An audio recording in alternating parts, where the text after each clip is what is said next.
वृंदावन के मंदिरों की जब भी बात की जाएगी तो यहाँ के 6000 मंदिरों में से सबसे अलग और यहाँ के सबसे बड़े श्री रंगजी मंदिर की चर्चा ज़रूर होगी। सोने के खंबे वाले मंदिर के नाम से मशहूर ये रंगजी मंदिर इतना अलग और भव्य क्यों है, यही जानने मैं आपका दोस्त संजीव थमन यहाँ आया था। और हाँ, आपका इन कुंज गलियों के जायकों से भी तो परिचय करवाना था। और इस सफ़र की शुरुआत हुई थी हज़रत निज़ामुद्दीन रेलवे स्टेशन से। 12:45 की जनशताब्दी पकड़कर मैं ठीक 2:20 पर मथुरा स्टेशन पर पहुंच गया था। Welcome to Mathura Junction Railway Station. और ठीक आधे घंटे बाद ही मैं वृंदावन पहुंच गया, जहां मैंने अगले दिन शुरुआत करी श्रीरंगजी मंदिर से। राधे राधे। इस वक्त बज रहे हैं सुबह के 7 और मैं खड़ा हूं इस वक्त वृंदावन के सबसे बड़े मंदिर के आगे। इसका नाम है श्रीरंगजी मंदिर। दक्षिण भारत शैली में बना, द्राविडियन शैली का बना हुआ ये मंदिर है। आइए आपको इसके ऐतिहासिक और कुछ और इंटरेस्टिंग पहलुओं से परिचय करवाते हैं। दक्षिण भारत के द्राविडियन शैली में 1851 में निर्मित हुआ ये रंगजी मंदिर भगवान श्री विष्णु को समर्पित है। इसका निर्माण सेठ गोविंदास और राधा कृष्ण राय ने करवाया था और 1851 में इसकी लागत करीबन 45 लाख रुपए आई थी।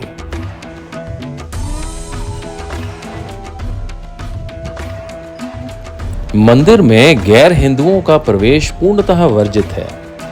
ये यहाँ का मुख्य द्वार है और मंदिर के गर्भगृह में जाने के 7 दरवाजे हैं। 7वां दरवाजे का नाम बैकुंठ दरवाजा है, जो कि साल में सिर्फ एक दिन बैकुंठ एकादशी को खोला जाता है, जो कि अक्सर जनवरी में आती है।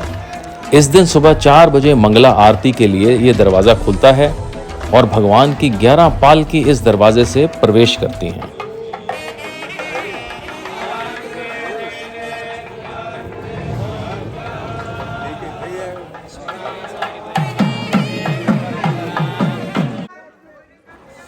और साथ ही प्रवेश करते हैं वो हजारों लोग। और ऐसी मान्यता है, जो व्यक्ति बैकुंठ एकादशी के दिन इस दरवाजे को में प्रवेश करता है उसे मोक्ष की प्राप्ति होती है। मैंने जैसे ही मुख्य द्वार से मंदिर में प्रवेश किया तो मुझे ऐसे लगा कि मैं शायद किसी दक्षिण भारत के मंदिर में आ गया हूं।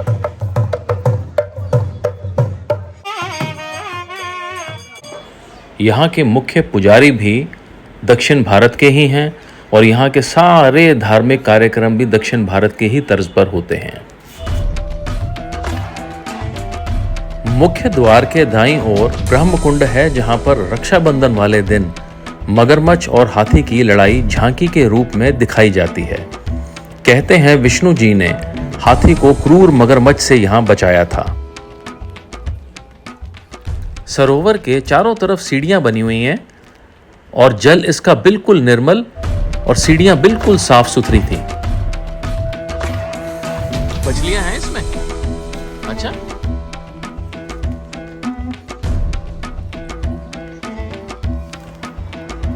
ब्रह्मकुंड के आगे ही 16 स्तंभों वाला मंडप था, जहां शादी ब्याह के कार्यक्रम होते हैं और इन्हीं स्तंभों पर सुंदर कलाकृतियों ने मन मोह लिया।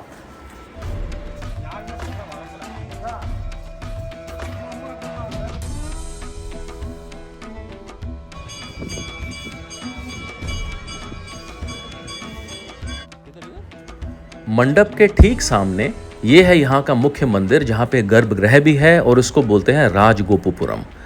अभी मंदिर में प्रवेश में थोड़ा समय था और यहीं हमारी मुलाकात विवेक जी से हुई, जो वृंदावन में होने और हंसने का महत्व समझा रहे थे।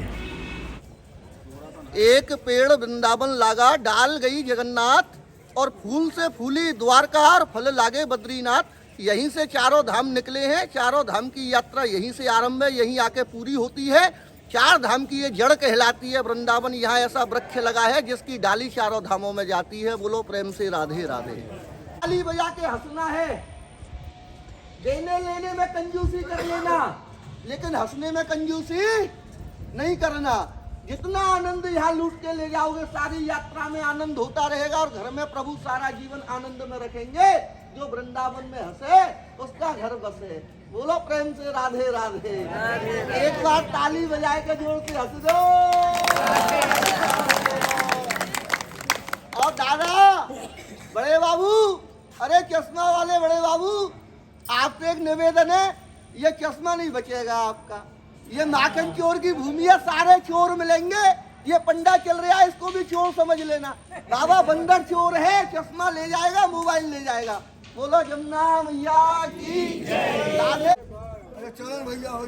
और जैसे कि विवेक जी की जीभ पर उस वक्त माँ सरस्वती विराजमान थी, ठीक 2 मिनट के बाद बंदर महाराज ने उस चश्मे वाले बाबूजी का चश्मा उड़ा लिया। और बंदर महाराज बिना दिए लिए कहाँ मानने वाले थे। जय महाराज, ये तो रहा चश्मा।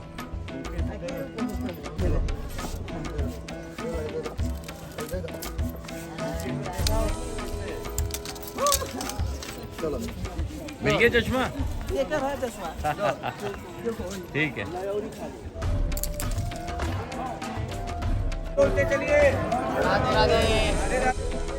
राधे राधे के नाम का उद्घोष लगाते हुए हम लोग अब दूसरे दरवाजे से प्रवेश कर चुके थे।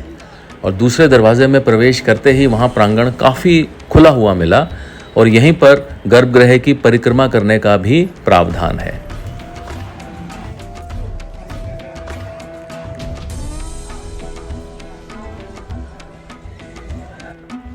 और तीसरे दरवाजे में प्रवेश करते ही सामने नजर आ रहा था सोने का खंबा, जिसके लिए रंग जी मंदिर विश्व प्रसिद्ध है।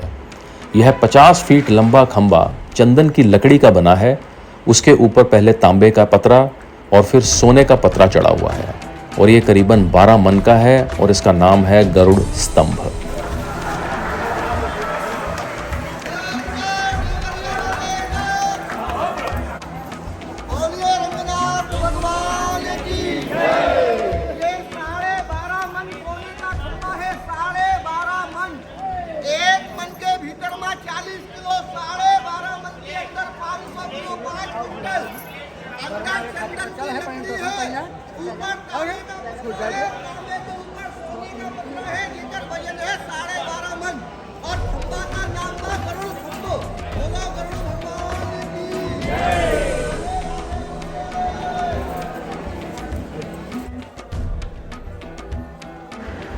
और अब मैं बढ़ चला था मुख्य गर्भगृह की ओर, जहां पर भगवान रंगनाथ अर्थात श्री विष्णु जी विराजमान हैं।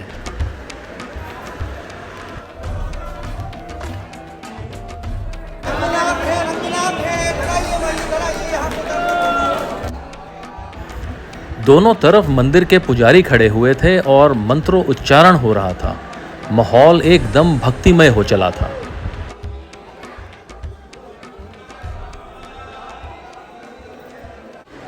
ये हैं भगवान रंगनाथ जी और इनके साथ हैं गोदा देवी जी, जो कि लक्ष्मी जी का ही रूप हैं, और हैं साथ में गरुड़ भगवान।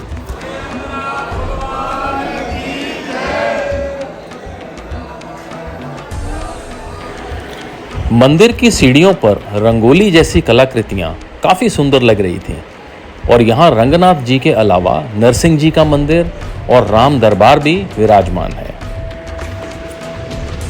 पुजारी जी का प्रसाद वितरण के लिए आदेश हुआ बैठने का, तो सारे लोग इस सुंदर से गलियारे के दोनों ओर आलथी पालथी मारकर बैठ गए।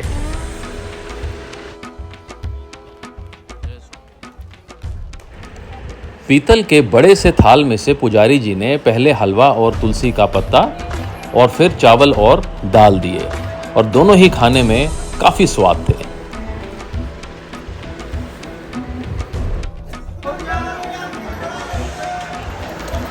प्रसाद ग्रहण करके हम लोग बढ़ चले श्री राम दरबार देखने, जिसमें श्री राम, सीता जी, लक्ष्मण और हनुमान जी विराजमान हैं और यहाँ विवेक जी इसके सोने की मूर्ति होने का महत्व बता रहे हैं।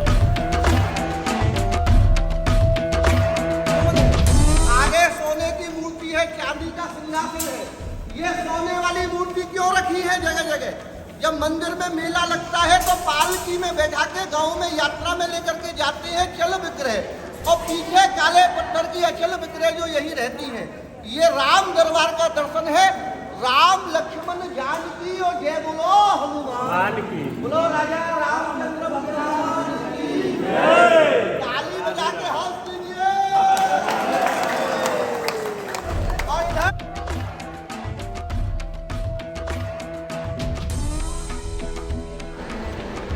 मंदिर के ही प्रांगण में एक सुंदर शीश महल भी है, जो कि मात्र 10 रुपए देकर आप इसकी खूबसूरती का आनंद ले सकते हैं। छोटे छोटे शीशे के टुकड़े बड़ी बारीकी और सफाई से जोड़कर ये बेजोड़ मंदिर बना हुआ है।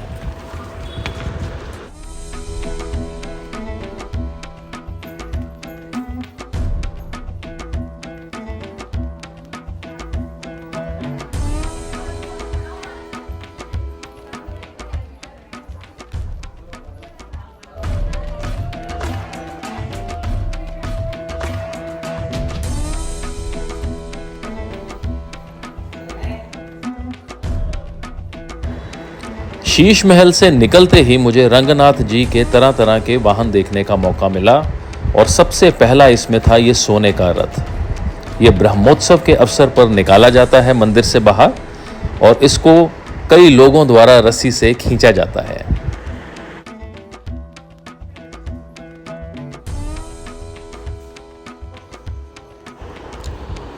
रंगनाथ मंदिर में हर महीने कोई ना कोई उत्सव मनाया जाता है और इस उत्सव में भगवान की सवारी के लिए ये अलग अलग तरह के वाहन प्रयोग में लाए जाते हैं।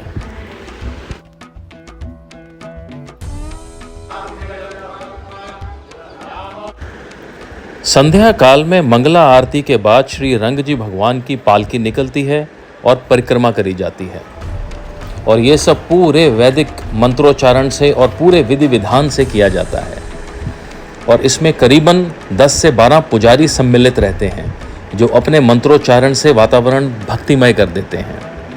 मेरा ये सौभाग्य था कि भगवान रंग जी ने मुझे ये सब देखने का अवसर प्रदान किया।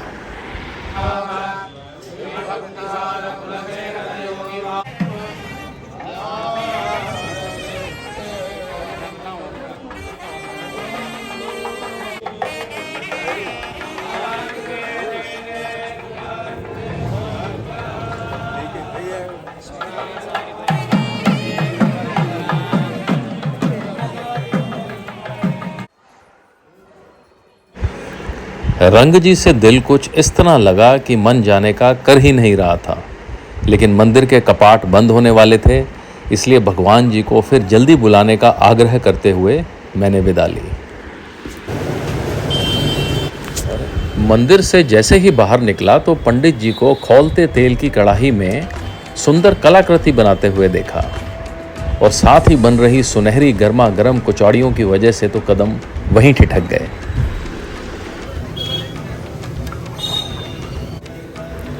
पूछने पर पंडित जी ने बताया कि पहली जो जलेबी है वो ठाकुर जी को भोग लगाई जाएगी। ये जो भगवान को लगाते हैं प्रसाद है वही वाली है ना? भोग के लिए हम थोड़ा हाथ छूता तो उसे मना करते तो उसको बुरा मान जाते हैं। ठीक बात है। उनसे कहते हैं वृंदावन है, वृंदावन है क्या? यही वृंदावन, यही वृंदावन है। ठीक है। बाकी तो सब जगह सब चीज इधर से उधर चलता ही रहता है। सही है। यहाँ थोड़ा छुआ छूट को मानते हैं ठाकुर जी को अर्पण करते हैं, इसीलिए बाकी कोई प्रॉब्लम नहीं है। लेकिन ठाकुर है हमारा वृंदावन तो उसके लिए थोड़ा हमें ध्यान रखना है। बिल्कुल। यहाँ मैं ये अंदाज़ा लगाने की कोशिश कर रहा था कि ये इमरती है या जलेबी। ये इमरती है जलेबी है? ये जलेबी इमरती की शेप में बनाता हूँ। इमरती की शेप में बनाते हो?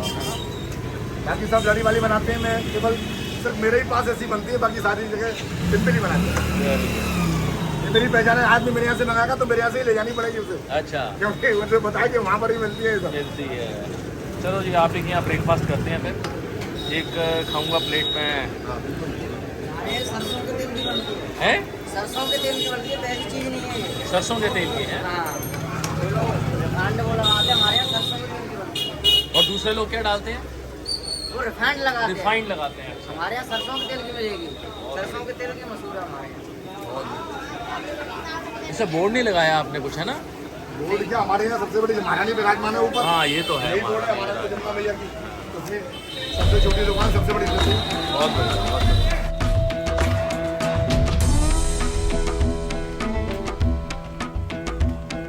अच्छा, देते किस किस के साथ है जी? ये क्या है?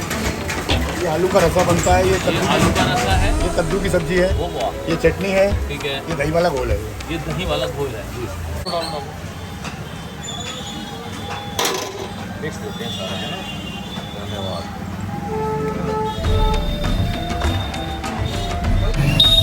बड़ी गर्म है यार ये तो। अभी कचौड़ी तो देसी स्टाइल में ही मज़ा आता है। ओह lovely, I can feel the stuffing. सौंफ का बड़ा ही डिस्टिंक्ट फ्लेवर, हींग का आ रहा है, दाल है, दाल कचौड़ी है, और साथ में ये जो मज़ा दे रही हैं वो सारे पैसे इनके हैं। ये जो उन्होंने कद्दू की सब्ज़ी, दही का घोल, आलू की सब्ज़ी का जो मिक्सचर है, ओह lovely, thoroughly enjoying and waiting for bedmi पूरी now.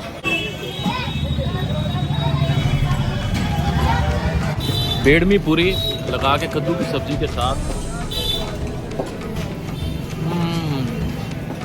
ओहो, आटा, सूजी, अजवाइन, सौंफ, हींग, सबका बड़ा ही डिस्टिंक्ट फ्लेवर है जो कि एकदम आपको हिट करती है।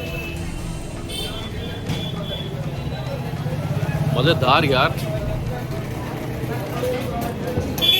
ओहो लवली।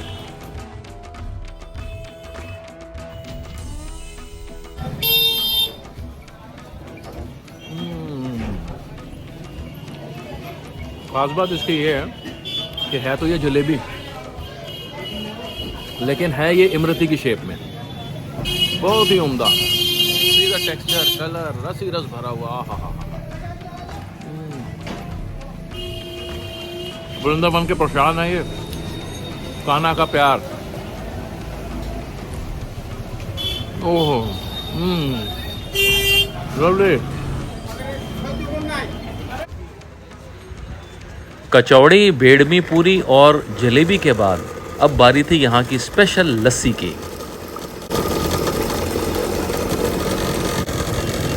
दही बड़ा थिक है यहाँ, है ना। दही बड़ा थिक है।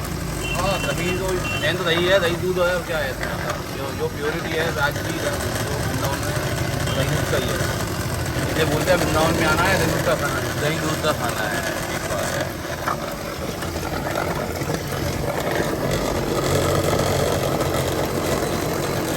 पेड़े वाली भी होती है भैया? तो लस्सी कितने की है भैया? विंटर में मिलती है, विंटर में मिलती है पेड़े वाली भैया। तो लस्सी कितना करना है? 80।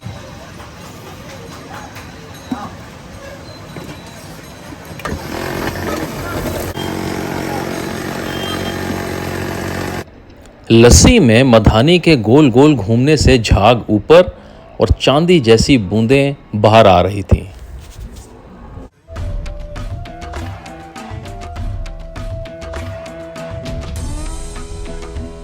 और ये चम्मच भर मलाई लस्सी पे रखी जाएगी उसे और दिलकश बनाने के लिए।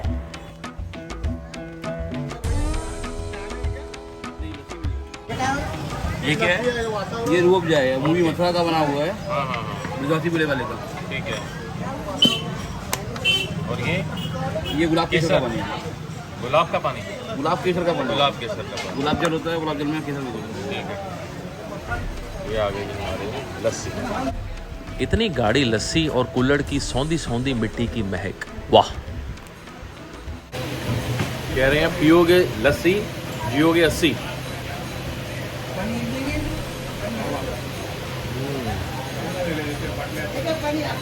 बहुत बढ़िया। अरे फैन क्यों बनती है? वेरी थिक, रूह केवड़ा, गुलाब जल और रूह अफ़ज़ा जो इसकी रंगत और स्वाद दोनों को बढ़ा रहा है। बहुत बढ़िया, मज़ेदार, क्वाइट डिफरेंट फ्रॉम अदर लस्सी। राधे राधे। श्री रंग मंदिर की कुछ बेहतरीन यादें लिए मैं अब आपसे विदा लेता हूँ। अगली कहानी में फिर आपसे मुलाकात होगी। तब तक के लिए शुक्रिया।